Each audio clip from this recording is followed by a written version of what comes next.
Selamat malam, hai, apa kabar kamu hari ini? Semoga sehat selalu dan baik-baik saja. Malam ini saya akan membawakan sebuah cerita dari pemilik akun Twitter bernama @yoit_si_jelek. Kisah ini menceritakan tentang kisah penulis sendiri yang hampir hilang di Gunung Arjuno dan gangguan-gangguan mistis lainnya. Dan buat kamu yang lebih suka membaca ceritanya langsung, boleh kunjungi akun Twitter penulisnya. Nama akun dan link tweetnya sudah saya sertakan di kolom deskripsi. Oke, kita langsung saja ke ceritanya. Aku biasa dipanggil Daple, asal Jakarta. Kebetulan lagi kuliah di salah satu perguruan tinggi di Malang. Kejadian ini terjadi bulan September tahun 2018 lalu. Waktu itu, bulan September yang dingin dan basah. Kebetulan kota Malang emang lagi hujan. Hari itu, sebenarnya aku nggak ada niatan buat mendaki gunung karena emang lagi tanggal tua. Tapi ada suatu kejadian yang bikin aku akhirnya memutuskan buat mendaki. Waktu itu ceritanya aku lagi kelas sore. Karena dosennya bosenin, akhirnya aku yang duduk di belakang ngobrol sama temanku tentang pengalaman mendaki. Temanku bilang kalau sebenarnya hari ini dia dan anak-anak Impala pengen ngadain diklat, tapi dia bukan panitia. Karena udah lama gak naik gunung dan gak kedaftar jadi panitia, jadi temanku ini ngajak naik ke Arjuno. Pertamanya aku nolak karena cuma megang duit sedikit dan aku buta banget sama Gunung Arjuno. Tapi temanku ini maksa buat aku ikut. Ya udahlah, daripada dia jalan sendiri, akhirnya aku ACC. Dan bodohnya aku yang buta sama gunung itu malah nggak baca artikel apapun tentang Gunung Arjuno. Sorenya sekitar jam 5:30 aku packing di kosan temanku. Sebenarnya sempat ada rasa ragu di hati buat jalan hari itu. Yang pertama karena hujan hari itu gede banget dari siang. Dan yang kedua, orang tuaku ditelepon gak bisa, jadi naik gunungnya tanpa persetujuan orang tua. Malamnya sekitar jam 8, hujan sudah berhenti. Aku akhirnya berangkat ke base camp Tretes, lokasinya di daerah Pandaan, Pasuruan. Aku kesana naik motor berdua sama temanku. Sampai di base camp Tretes sekitar jam 12 malam. Menurutku basecamp Tretes ini asik, banyak tukang jualan, jadi kalau mau santai sebelum mulai mendaki bisa ngopi dulu di depan. Tapi yang bikin aku bingung, ini basecampnya sepi banget, gak kayak gunung lainnya. Di sana cuma ada beberapa motor doang, di loket Simaksi juga gak ada orang. Akhirnya, aku nanya ke warung deket loket, yang jaga bapak-bapak udah berumur. Kata beliau loketnya buka pagi sampai sore, habis maghrib yang jaga pulang. Terus aku nanya lagi, kok sepi banget, gak ada yang naik apa gimana ini? Ternyata, udah 2 minggu ini Gunung Arjuno itu kebakaran dan baru dibuka tadi pagi. Di sosmed juga belum resmi dibuka, jadi wajar kalau gak ada yang naik, kata si bapak. Karena aku gak ada waktu banyak dan emang planning awal pas sampai basecamp langsung naik, aku izin sama bapaknya tapi nggak dibolehin. Bahaya katanya. Aku nggak ngerti bahayanya kenapa, soalnya aku udah sering kan trek malam. Dan si bapak malah nyuruh aku pulang dan balik lagi besok. Karena jarak dari basecamp ke kosanku jauh banget, akhirnya aku minta izin sama si bapak buat diriin tenda di sekitar situ dan dibolehin sama bapaknya. Akhirnya kita berdua bermalam di basecamp. Jam 3-an, tiba-tiba ada yang nyamperin tendaku. Ternyata ada 2 anak muda gitu izin sama aku mau tektok malam ini. Aku kaget. Dan untuk informasi, Gunung Arjuno itu tingginya 3.339 mdpl. Dan mayoritas treknya yang di via Tretes itu curam dan berbatu. Sangat tidak mungkin untuk tektok. Ternyata anak ini bawa rombongan sekitar 2 mobil dan ada ceweknya. Aku tanya karena sumpah aku nggak yakin ini anak nggak bakal sanggup untuk tektok. Mukanya masih bocah banget. Gak bawa peralatan hiking, pakai sneakers dan jeans. Ini anak mau ke kota apa naik gunung sih? Ternyata anak ini rencananya mau ke Gunung Penanggungan. Aku jelasin, ini basecamp Arjuna Welirang mas. Penanggungan tuh bukan di sini. Tapi bocah ini tetap ngeyel. Emang dasar milenial gak bisa dibilangin. Karena males ladenin bacotnya, ya udah, aku suruh nanya aja sama si bapak tadi.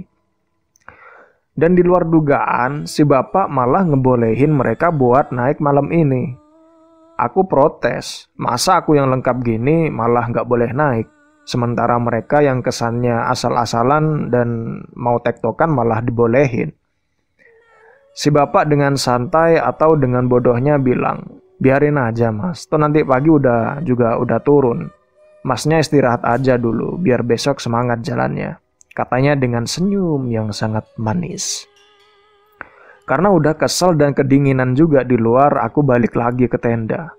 Aku lihat temanku masih tidur, karena bentar lagi subuh dan aku nggak bisa tidur, aku ngopi aja sambil dengerin lagu. Paginya, sekitar jam 5:30, aku bangunin temanku buat sarapan sebelum mulai pendakian. Warung si bapak yang semalam masih buka, cuma bapaknya udah nggak ada dan digantiin sama istrinya. Selesai makan kita rapi-rapi, mandi, beresin tenda, dan lain-lain. Jam 7:30 aku bayar si Maxi, sekitar 20.000 per hari buat satu orang dan parkir motor 5.000 buat per hari. Karena aku 2 hari dan berdua jadi habis sekitar 90.000. Perjalanan dari basecamp ke pos 1 lumayan asik, belum masuk ke hutan, tapi ngelewatin kebun warga dulu. Habis itu tembus ke desa kecil, baru sampai di pos 1. Dan semua treknya berbatu dan lumayan curam. Jadi lumayan habis juga tenaga di situ. Dari basecamp ke pos 1 kira-kira 45 menit. Sampai di pos 1, ternyata disuruh bayar lagi 20.000 satu anak buat 1 hari. Mahal juga nih gunung. Di Semeru aja cuma 35.000 per hari dan sekali bayar. Dan di sana aku ketemu sama anak-anak ala yang tadi malam mampir ke tendaku. Aku nanya ke mereka gimana perjalanannya. Terus mereka bilang katanya nggak nyampe puncak. Mereka cuma sampai ke Kop-Kopan, pos 2. Treknya katanya mulai masuk hutan, berbatu curam. Dan katanya selama mereka mendaki, mereka terus-terusan digangguin. Mereka cerita, katanya pas mereka pengen nyampe ke Kop-Kopan, pas ketemu jalan curam, dari atas ada yang nyenterin. Tapi pas di Kop-Kopan gak ada siapa-siapa. Mereka juga kayak denger suara-suara gitu, dan mereka nyaranin aku buat turun aja bareng mereka. Karena emang aku gak pernah percaya sama yang gituan, aku nanggepinnya biasa aja. Akhirnya aku pamit jalan duluan ke mereka. Trek mulai masuk ke hutan. Pemandangan mulai biasa aja, ya namanya hutan mau lihat apaan. Trek dari pos 1 ke pos 2 lumayan jauh, sekitar 2-3 jam. Di tengah jalan, temanku tiba-tiba ngeluh pusing. Itu aku udah jalan sekitar 2 jam. Akhirnya aku mutusin buat berhenti sambil dengerin azan zuhur. Aku bongkar carrier, terus masak buat makan siang. Pas lagi asik makan Indomie, ada pendaki turun. Aku sapa, terus nanya di atas rame nggak? Katanya sepi, cuma ada 3 tenda di Lembah Kidang. Terus dia juga pesen sama aku katanya kalau bisa sampai pondokan sebelum maghrib. Sumpah, saat itu aku nggak ngerti, ini kenapa lagi? Dan selesai makan, aku lanjut jalan. Dan ternyata aku udah hampir sampai di Kop-Kopan. Di sana aku lihat ada sekitar 5 orang pendaki. Mereka mukanya kada rada-rada pucet gitu dan semuanya lagi ketawa-ketawa. Aku sapa dan mereka cuma lirik dan ngangguk aja. Pas lagi ngambil air di Kop-Kopan, aku inget satu hal. Gak ada pendaki yang naik sebelum aku. Karena emang dari 5:30 tadi base camp masih sepi. Di catatan si Maxi juga aku orang pertama yang mendaki di hari itu. Pas banget aku mikir itu kabut naik tebel banget. Aku nggak tahu ini kabut apa awan, tapi sumpah ini kabut tebel banget. Jarak pandang jadi kabur, jadi nggak bisa lihat apa-apa. 5 orang tadi juga nggak kelihatan, aku cuma dengar suara mereka ketawa-ketawa aja. Sumpah, aku merinding saat itu. Karena emang udah siang banget dan gak mau kejebak malam di trek dan udah ngerasa gak beres, aku akhirnya jalan nembus kabut. Feelingku udah mulai acak-acakan. Kabut mulai ganti ke hujan-hujan ringan. Aku tetap lanjut karena emang gak ada waktu banyak. Jalan mulai menyempit, kiri dan kanan udah tebing dan jurang, dan jalan mulai banyak menanjak. Sekitar jam 4-an aku istirahat di sebuah lembah yang cakep banget. Aku ngeliat kayak di film-film, tapi sumpah, ini lembah cakep banget. Dan di sana aku kayak denger suara mobil. Dan bener aja ada mobil jeep turun dari atas. Aku sempat bingung kenapa ada mobil bisa lewat jalan ini. Karena emang treknya nggak memungkinkan buat dilalui sama kendaraan. Katanya temanku di Gunung Tretes itu ada penambangan, jadi mungkin ini jeep yang bawa hasil tambang. Oke, aku lanjut lagi jalan ke pondokan. Sekitar jam 6 sore aku nyampe. Udah gelap banget dan dingin, aku akhirnya diriin tenda di sekitar sana. Dan di pondokan ini aku cuma berdua. Gak ada orang lain yang ngecamp di sini. Selain bikin tenda, aku makan terus ngopi. Entah karena emang sepi banget, atau emang karena suasana lembah, suara angin yang ngelewatin pohon kedengeran jelas. Kayak mirip banget sama backsound film horor gitu. Karena emang suasananya serem, temenku buka obrolan. Aku ngobrol lah, ngalor ngidul sambil ngerokok. Tiba-tiba, aku nyium bau busuk. Busuk banget kayak telur busuk dan angin mulai nembus ke tenda. Dingin banget. Kita berdua langsung diem tatap-tatapan. Gak lama, aku denger kayak ada suara delman. Aku gak tahu ini suara dari mana. Padahal, aku lagi dengerin musik lumayan kenceng. Tapi suara delman ini kedengeran jelas walaupun kecil suaranya. Terus dengan cerobohnya temanku cerita tentang tradisi ngunduh mantu yang terkenal di Gunung Arjuno. Jadi tradisi ini milik makhluk tidak kasat mata yang tinggal di sana. Dan katanya ini kayak upacara pernikahan mereka sama golongan kita gitu dah. Akhirnya aku memutuskan buat tidur aja, karena emang gak mau hal-hal aneh ini kejadian. Ini pertama kalinya aku tidur cepat di gunung. Soalnya biasanya aku kalau naik gunung itu nggak pernah tidur sore. Jadi nggak bisa tidur lah aku. Apalagi angin kenceng dan baunya busuk banget. Temanku tidur duluan. Aku masih melek di dalam tenda. Nggak lama dadaku terasa sesak. Sesak banget sampai aku batuk-batuk. Aku coba buat duduk juga nggak bisa. Aku saat itu panik. Entah karena panik atau apa tiba-tiba di situ terdengar suara adzan. Sekitar 5 menitan akhirnya badanku bisa gerak tapi masih sesak. Aku duduk terus minum. Samar-samar, aku dengar kayak ada orang yang jalan muterin tendaku. Terus aku mulai ngerasa badanku panas banget padahal udaranya dingin. Dari luar kedengeran suara cewek ketawa. Karena panik, aku masuk lagi ke sleeping bag buat lanjut tidur. Aku coba lupain kejadian barusan. Dadaku tambah ndredeg. Tapi tetap aku paksain merem biar aku tidur. Akhirnya aku berhasil tidur. Paginya sekitar jam 6, temanku bangunin aku buat sarapan sebelum summit. Aku masih kepikiran sama kejadian semalam, tapi aku nggak mau ceritain ke temanku. Takut dianya juga ikutan takut. Aku nyoba buat biasa aja. Jam 7-an aku mulai summit. Perjalanan dari shelter ke puncak lumayan cukup jauh, sekitar 3 jaman lah. Dan jalanannya nggak landai dan sangat berbatu. Di Lembah Kidang, aku ketemu sama 4 orang pendaki yang kebetulan ngecamp di sana dan mau summit juga. Ya udahlah, kita jalan bareng akhirnya. Dari Lembah Kidang, trek makin curam. Kita harus ngelewatin 3 atau 4 bukit kecil sebelum sampai ke puncak. Kita akhirnya nyampe puncak sekitar jam setengah 11. Ternyata di puncak rame, kebanyakan lewat jalur lain selain jalur Tretes.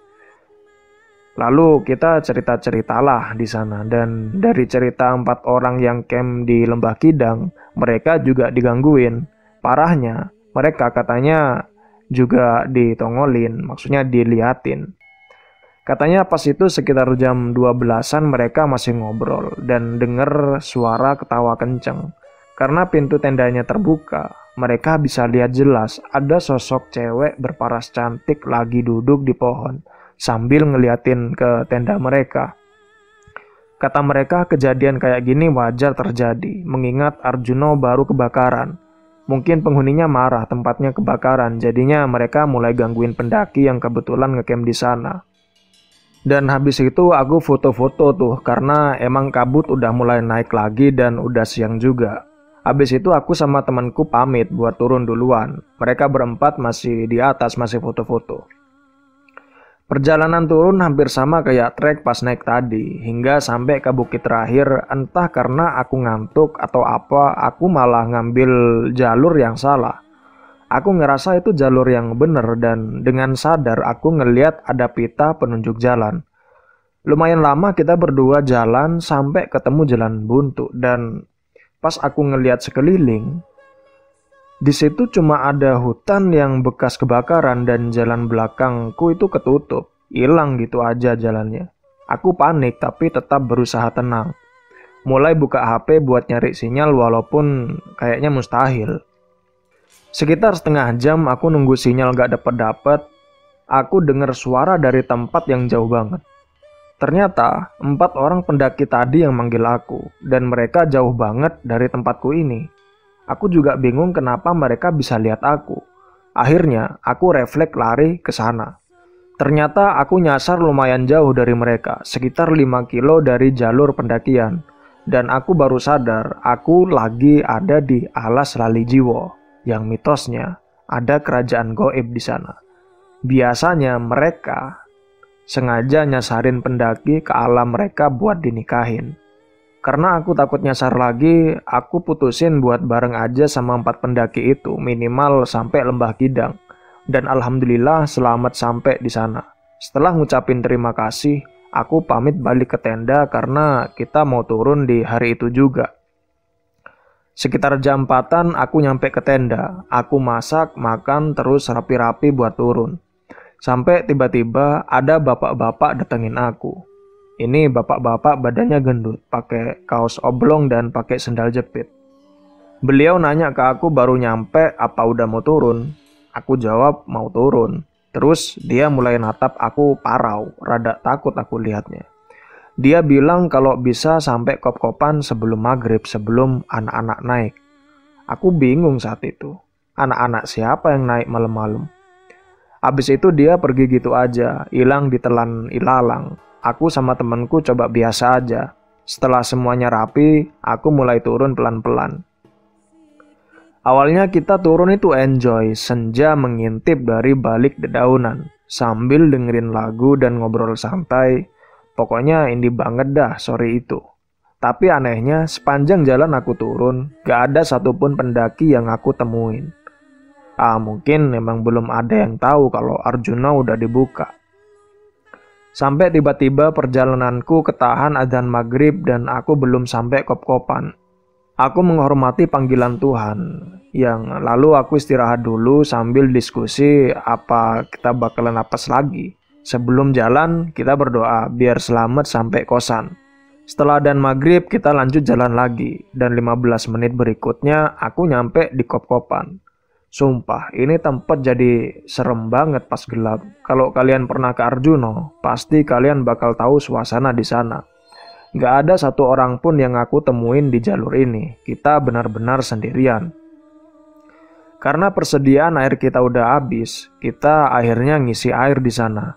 Karena aku pernah dengar ada orang yang hilang pas ngisi air di sini, dan ketemu 2 tahun kemudian, dan sederet kejadian kampret kemarin, aku mutusin buat ngambil air berdua. Setelah itu, aku lanjutin turun lagi ke pos 1. Aku udah mulai merasa lega karena perjalanan ke pos 1 dari kop-kopan gak terlalu jauh. Bayanganku 15 menit juga udah sampai, tapi ternyata tidak semudah itu. Mereka tetap penasaran dan terus jahilin kita. Mulai dari kakiku yang pegel dan rasanya kayak jalan sendiri, temanku yang kayak udah mulai bengong, pohon sekitar kita juga mulai goyang-goyang sendiri padahal nggak ada angin, dan rasa panas yang absurd banget. Karena khawatir sama temanku, aku inisiatif buat backup dia. Karena peneranganku minim dan kaki yang udah mulai melehoy, aku kepleset. Tapi temanku gak tahu, aku sampai teriak 3 kali baru dia denger dan bantuin aku bangun. Pas aku cek, betisku luka 7 cm dari dengkul ke bawah. Pas itu, aku pakai celana kargo pendek. Aku mulai gak tahan. Dalam hati, aku mulai memaki-maki gunung ini. Sesuatu yang sangat tidak dianjurkan saat kalian sedang berada di posisiku. Dan betul saja, kita diputerin di tempat-tempat yang itu-itu aja. 5 kali aku hitung aku nyampe di tempat yang di situ aku jatuh tadi.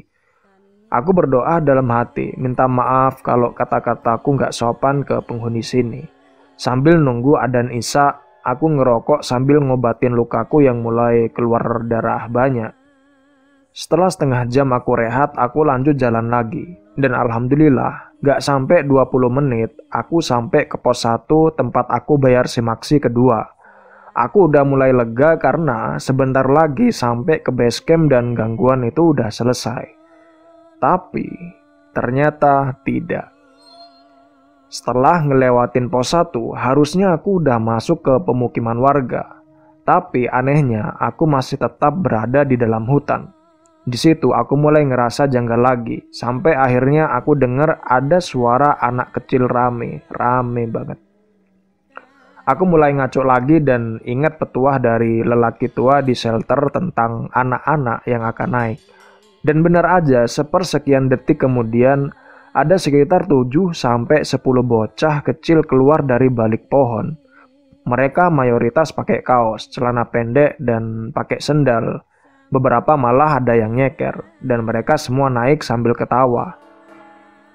Aku ngerasa merinding dan bulu kuduku ngarah ke mereka. Aku nggak bisa lihat mata mereka, entah karena gelap atau apalah. Aku tetap berusaha tenang.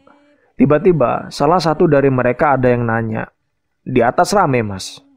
Aku nggak jawab, temanku yang jawab, "Rame, Dek." Aku tetap fokus ke jalanku. Aku ngerasa salah satu dari mereka ada yang fokus ke aku. Sangat fokus ke aku. Dan tanpa malu ngomong, "Hati-hati, Mas," ke aku. Kita akhirnya berpisah. Mereka melanjutkan perjalanan tetap dengan canda tawanya. Aku dan temanku melanjutkan perjalanan tanpa ada yang berani ngomong. Entah aku yang halu atau emang beneran kejadian, aku ngerasa kayak suara si bocah yang bilang hati-hati tadi terus kedengeran di kupingku. Sampai kita ke sebuah perbatasan antara hutan dan perkebunan warga. Aku sebenarnya aneh, kenapa udah sampai sini tanpa lewat ke perumahan warga. Tapi karena peristiwa aneh hari ini, aku udah mulai wajar sama semuanya. Pikiranku pas itu cuma mikirin aku sampai kosan selamat lah gitu. Di perkebunan pisang itu nggak ada penerangan, headlamp kita habis, jadi cuma ngawang-ngawang aja. Lagian udah nyampe di sini, sebentar lagi juga sampai base camp. Dan ternyata mereka masih ada di sekitar kita. Aku ngerasa jalan yang aku lewatin udah bener kayak pas pertama naik. Sampai tiba-tiba aku sampai di ujung kebun. Dan aku tahu pas naik aku nggak lewat jalur ini. Tempatnya itu kayak lorong gelap. Kanan kirinya pohon pisang gede. Dan yang bikin serem, di ujung lorong kedengeran suara anjing banyak banget. Temanku ngeluarin pisau lipatnya. Aku pegang kayu, tapi nggak ada yang berani jalan duluan. 5 menit kita dorong-dorongan, sampai akhirnya kita mutusin buat cari jalan baru. Dan ternyata emang nggak ada jalan lain, cuma itu aja jalannya. Aku ngerasa kebun ini kayak bentuk kotak dan cuma lorong itu aja satu-satunya jalan buat kita. Aku akhirnya menemukan sebuah parit kecil di sebuah lorong itu. Aku pikir ini pasti sumber air ke desa. Ya udah, kita putusin buat ngikutin parit itu aja, berharap nyampe ke tempat pemukiman warga. Pas aku ikutin ini parit, nembusnya ke sebuah jembatan kecil, tapi harus naik dulu dan lumayan tinggi. Akhirnya kita berdua bahu-membahu buat nyampe ke atas. Dan ternyata bener, parit ini sumber air ke desa sekitar base camp. Tapi bukan desa yang aku temuin di awal. Desanya sepi banget, kayak nggak ada orang. Aku ngeliat kayak ada tempat villa gitu, tapi berantakan banget. Ada juga warung, pintunya kebuka tapi nggak ada yang jaga. Aku tadinya mau nanya ke sana tapi nggak jadi, takut duluan. Akhirnya kita buka HP masing-masing buat nyari sinyal, dan nggak dapet. Aku bingung, masa iya di pemukiman warga bahkan ada villanya tapi sinyal aja nggak nyampe. Akhirnya kita mutusin buat jalan terus aja ngikutin jalur. Seperti jalur di sekitar gunung pada umumnya, jalur aspal tapi turunannya curam dan gelap banget. kita nyampe di sebuah perempatan. Di situ kita ngeliat ada orang jalan tapi nggak ngarah ke kita. Aku yang udah capek banget inisiatif buat jalan duluan. Aku pikir kalau udah nyampe villa, pasti di depannya jalan raya. Dan bener aja, sekitar 15 menit kita turun, nyampe lah kita di jalan raya. Dan tahukah kamu, pas kita keluar dari sana, orang-orang pada ngeliatin kita dengan tatapan aneh. Salah satu ibu-ibu ada yang nanya ke kita, "Dari mana, Mas?" Aku jawab, "Baru turun dari Arjuna, Bu." Beliau bingung kan, "Kok turunnya dari sana?" Aku nggak mau cerita saat itu. Aku nanya lah sama si ibu, "Basecamp Tretes itu ke arah mana, Bu?" Dan ternyata aku nyasar sekitar 10 km dari jalur resmi. Ya udah, akhirnya kita jalan kaki karena emang nggak megang uang buat naik angkutan. Dan alhamdulillah nyampe basecamp dengan selamat. Di situ aku ketemu sama 4 orang pendaki yang tadi bareng kita ke puncak. Ceritalah aku kejadian tadi. Mereka bilang dulu emang ada beberapa anak yang hilang di Arjuna pas kebakaran tahun berapa gitu. Dan emang belum ketemu sampai sekarang. Tapi di sisi lain mereka bersyukur kita akhirnya selamat. Setelah bersih-bersih, aku pulang ke kosan dan alhamdulillah selamat. Itu sih pengalaman aku ke Arjuna. Emang lumayan absurd, tapi pengalaman ini benar-benar kejadian. Aku udah sering naik gunung, baru kali ini digangguin sampai kayak gini. Oh iya, sampai sekarang aku masih bingung. 5 orang pendaki yang ketemu di kop-kopan itu kemana? Soalnya nggak kelihatan lagi. Kalau turun nggak mungkin karena katanya cuma ada 3 tenda di atas. Dan pas aku nyampe di Lembah Kidang emang cuma ada 3. Jadi mereka siapa? Entahlah. Dan pesan moral dari cerita ini, jangan pernah meremehkan sebuah gunung karena seberapa sering kamu mendaki. Memang benar kalau gunung itu tempat sakral yang dikeramatkan dan dicap tempat bersemayam para dewa. Kejadian ini gak bikin aku kapok, malah bikin aku semakin menghargai alam.